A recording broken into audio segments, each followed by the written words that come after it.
এটা হচ্ছে সেই মুহূর্তের ছবি আপনারা দেখতে পাচ্ছেন। একদিকে যখন বুলডোজার দিয়ে ভাঙার কাজ প্রশাসন করছে, তখন বিজেপি কর্মীরা ভাঙচুর পর্যন্ত চালালেন এই পাঁচতলা কার্যালয়ের একেবারে ভেতরে ঢুকে। কিছুক্ষণ আগে আপনাদের সামনে সরাসরি যে ছবি দেখিয়েছিলাম, যে তৃণমূলের এক পঞ্চায়েত সদস্য ঘটনাস্থলে আসতেই তাদের দিকে তাড়া করে যান বিজেপির কর্মী সমর্থকেরা। তখন কি পরিস্থিতি তৈরি হলো রাখবো আপনাদের সামনে।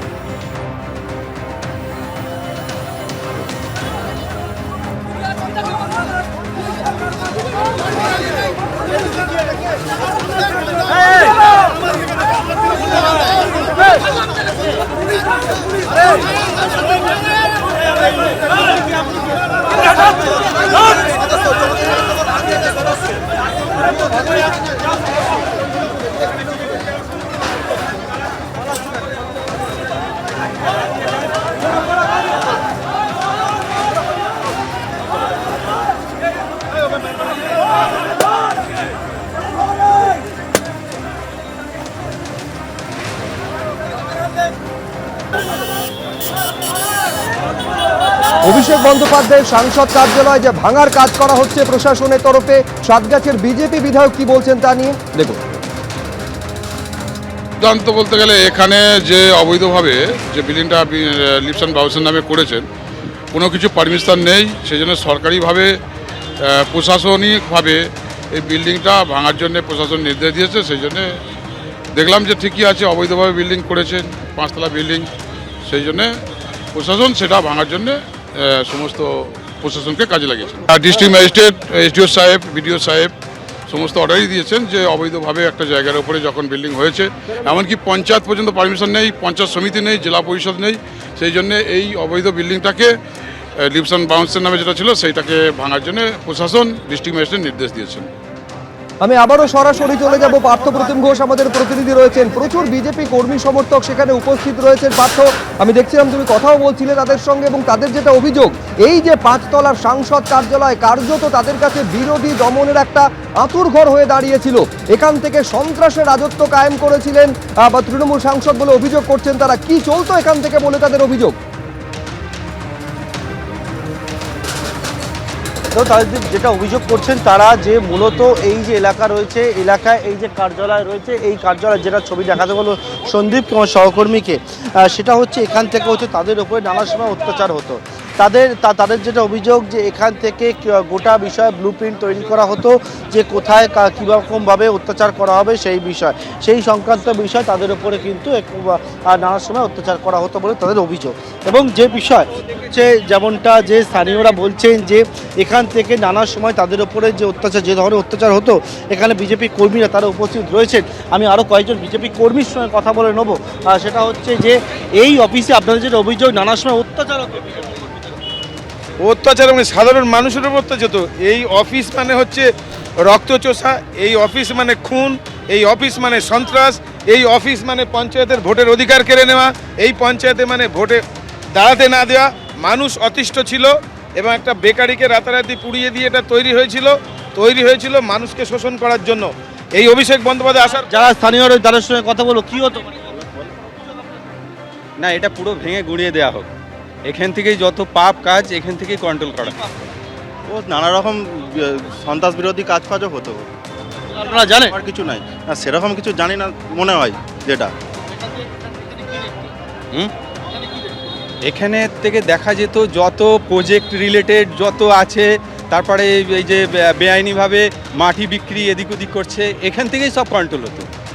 এখানে যারা উপস্থিত রয়েছেন তারা নানা বিষয়ে অভিযোগ করছেন, তাদের সঙ্গে আরও কথা বলে নেব। সকাল থেকে এখানে রয়েছেন? সকাল থেকে এখানে আছি আমি, প্রায় 2011 সাল থেকে পার্টি করছি, বিজেপি পার্টি করছি। 2021 সালে আমার উপরে প্রচুর অত্যাচার হয়েছিল, যেহেতু এখানে অমৃতসর দা এমএলএ দাঁড়িয়েছিলেন, ওদিকে সাতগাছিয়া চন্দন পাল দাঁড়িয়েছিলেন, তরুণ ডাক্তার দাঁড়িয়েছিলেন। এখানে এসেছি 2021 সালে, আমার উপর এত অত্যাচার হয়েছে। আমার গোডাউনে 20 লক্ষ টাকার মাল লুট করেছে, দোকান ভাঙচুর করেছে, দোকানে বোম মেরেছে, এমনকি থানায় যেতে দেয়নি, বলেছে থানায় কেস করলে তোমায় মার্ডার করেছিল। তৃণমূলের লোকেরা তারা ছিল আমাদের আমতলায় বাপি বলে সদস্য, তার জন্য এখানে এসেছি। এবং এই যে 21 সাল থেকে 26 সাল অবধি আরও 25 লক্ষ টাকা ওদের দিতে হয়েছে, দিয়ে তবে আমাকে বেঁচে থাকতে হয়েছে। ব্যবসা করার জন্য ব্যবসা করার জন্য, বেঁচে থাকার জন্য, সেই জন্য আমি এখানে এসেছি। একটাই কথা বলতে চাই, পাপ মুক্ত হচ্ছে, বেশি কিছু বলবেন, পাপ মুক্ত হচ্ছে, পশ্চিমবঙ্গ থেকে পাপ মুক্ত হচ্ছে আস্তে আস্তে। এই অফিস নিয়ে বিজেপি কর্মী থেকে শুরু করে যারা বলছেন যে স্থানীয়দের ওপর নানা সময় কিন্তু অত্যাচার হতো এবং তার পরিপ্রেক্ষিতেই তারা আজকের এখানে এসছেন। অনেকেই বলছেন নানা সময় তাদের যে তোলাবাজির টাকা দিতে হতো, যে বিষয় বলছেন যে এখানে দেখতে পাচ্ছি যে জিনিসগুলো বাজেয়াপ্ত করা হবে ভেতরে, সেই জিনিসগুলো বাজেয়াপ্ত করে নিয়ে যাওয়ার জন্য একটা গাড়ি নিয়ে আসা হয়েছে, একাধিক প্রচুর বস্তা নিয়ে আসা হচ্ছে এবং এখান থেকে যে জিনিস সেখানে রয়েছে, ভেতরে প্রচুর পরিমাণে ল্যাপটপ রয়েছে, ভেতরে অন্যান্য জিনিসপত্র রয়েছে, সেই সবটা হচ্ছে এখান থেকে বাজেয়াপ্ত করা হবে, সিল্ড করা হবে এবং তার জন্য এখানে সেই সমস্ত জিনিসপত্র নিয়ে আসা হয়েছে এবং সেই সব বার করার পরবর্তীকালে হচ্ছে এখানে আবার পরবর্তী যে ভাঙার কাজ সেটা কিন্তু পুরোদমে হবে বলে প্রশাসনের তরফ থেকে বলা হচ্ছে। বেশ পার্থ, তুমি আমাদের সঙ্গে থাকো। অর্থাৎ এই যে প্রচুর বস্তা নিয়ে আসা হলো, এই যে কার্যালয়ের ভেতরে যা যা আসবাবপত্র বা সামগ্রী রয়েছে, যা যা ডিজিটাল ডিভাইসেস যা যা রয়েছে, সেইগুলোকে বাজেয়াপ্ত করার কাজ করা হবে। সেই কাজ শেষ হওয়ার পর আবার এই ভাঙার যে কাজ বুলডোজার দিয়ে, সেটা আবার চালু করা হবে। সরাসরি আমতলা থেকে এই ছবি আমাদের প্রতিনিধি পার্থপ্রতিম ঘোষ তুলে ধরছেন।